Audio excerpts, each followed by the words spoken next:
the argument could be made that the delays in communication and demoralizing nature of masks make them not practicable.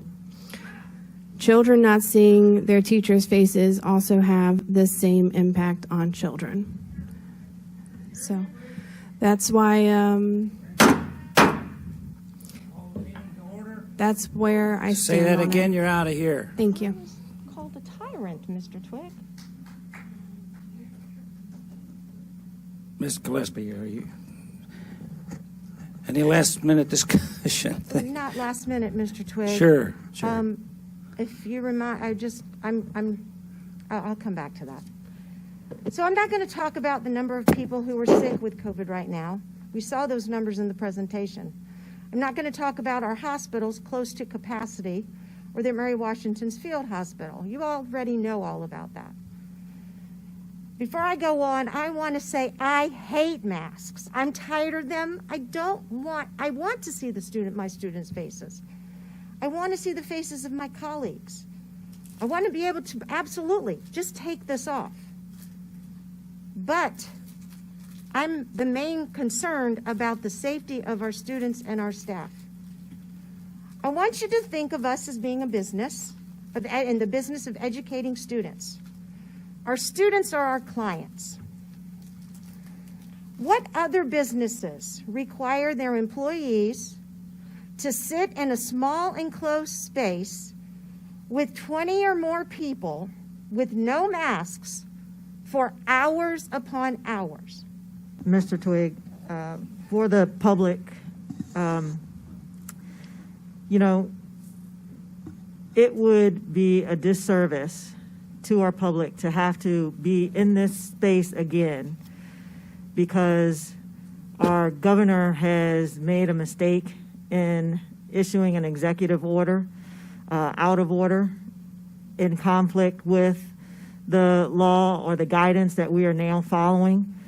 And then we have to come back to this space to make this decision again after having had our schools and our school children and our educators exposed, having been quarantined, having gotten sick from COVID, and having potentially to close schools, close more classes, shut down classes, and significantly disrupt the learning process for our students.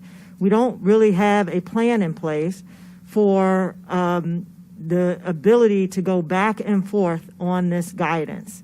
And it would be prudent to me for us to make the decision that continues to mitigate this virus from perpetuating within our community and negatively affecting our school environments. The rates in our area are high enough that our hospitals are taking pediatric areas. So if our kids get sick and do have to go to the hospital because they've contracted COVID or because they have some other illness, then they are being displaced for adults being in the hospitals because they haven't been wearing masks or because just for some reason they got COVID. And we don't have the capacity in our area to sacrifice the health. I mean, it is our duty as board members to make sure that we're making policies and decisions that keep the safety and health safety, emotional and mental safety of our kids in our school systems. Actually protecting that actually supports a positive learning environment for our kids. And that's our job. Our job is not to pander to, our job is not to pander to political interests. Our job is to have on our agenda the health, the safety, and the creating positive learning environments for our kids in our public school system. Ms. Cole, you said that, we have to have a positive upbringing for our students. And I feel like that starts with the parents. And I feel like I didn't say upbringing. You said we have to harbor a positive environment for the students. Environment, right. Yes. So anyway, it's one word. But I feel like what we have to recognize as a board is a parent has a fundamental right to make decisions concerning the upbringing, education, and care of the parents of the child. So with that being said, Mr. Chair, like previously with our previous governor, we were telling the constituents to take it up with the governor because it was his decision. I feel it's the same now because the governor has spoken and we're just following the governor's executive order. So, Phelps, aye. Mr. Chairman, can you please repeat the motion, please? Dr. I Martin, will- please repeat. I can repeat the Oh, motion. Ms. Gillespie. I would like to make a motion in accordance with the new executive order effective January 24th, 2022, that masks and face coverings be parental choice and optional for all students at Spotsylvania County Public Schools. Dr. Daniels. Well, I appreciate the intent of the motion, but I think we're already going to be doing that anyway. Sure. So, yes. Ms. Shelley. Shelley, no. Ms. Cole, please. Cole, no. Mr. Abuzme. Abuzmal, aye. Gillespie, aye. And Twig, aye. Motion passes 5-2.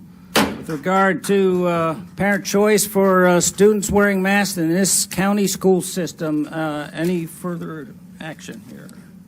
I would also like to make a motion to allow visitors the option of whether to wear a mask or face covering or not.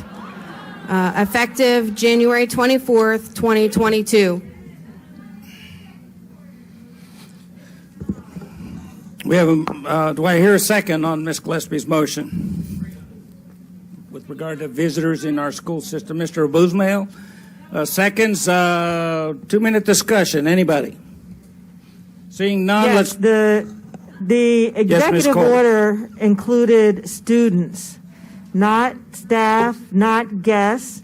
We have an obligation to provide the safest environment possible, and you've already denied that to our student population, our school population.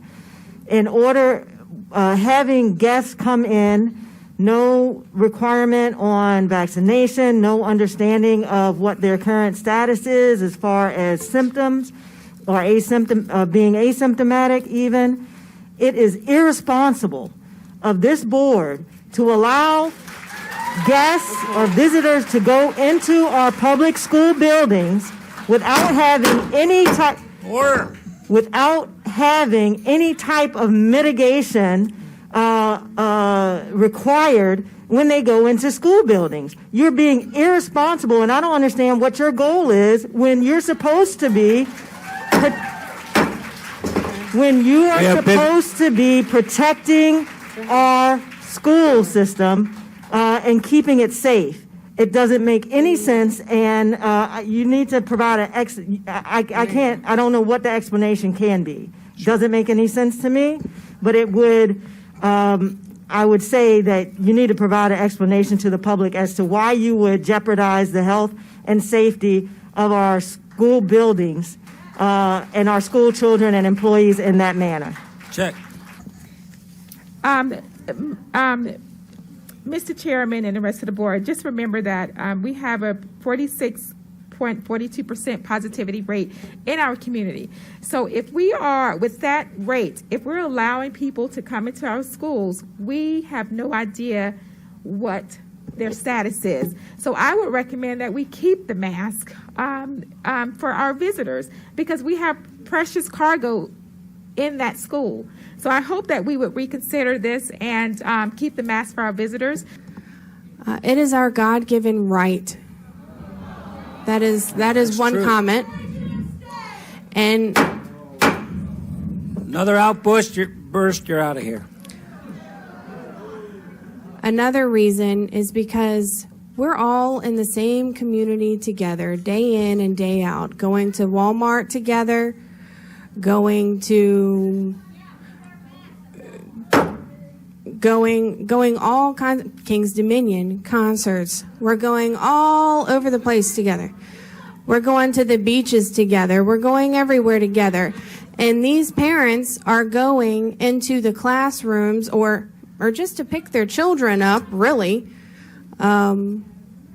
without a mask. I don't see what the big deal is of not having a mask on when they come in to pick their child up, when they are around their child at home without the mask on most of the time. I'm sure not everybody wears a mask in their home all the time.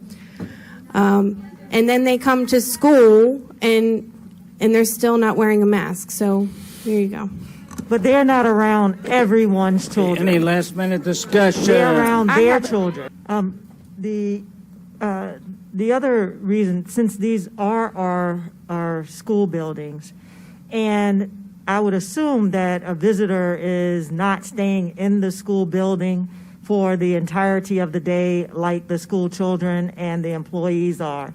So it's not a minor inconvenience for the time period that they would be in the school building to wear a mask, to keep all the children protected, even if they don't want their own child protected. Other families want their children to stay as protected as possible from transmission of COVID.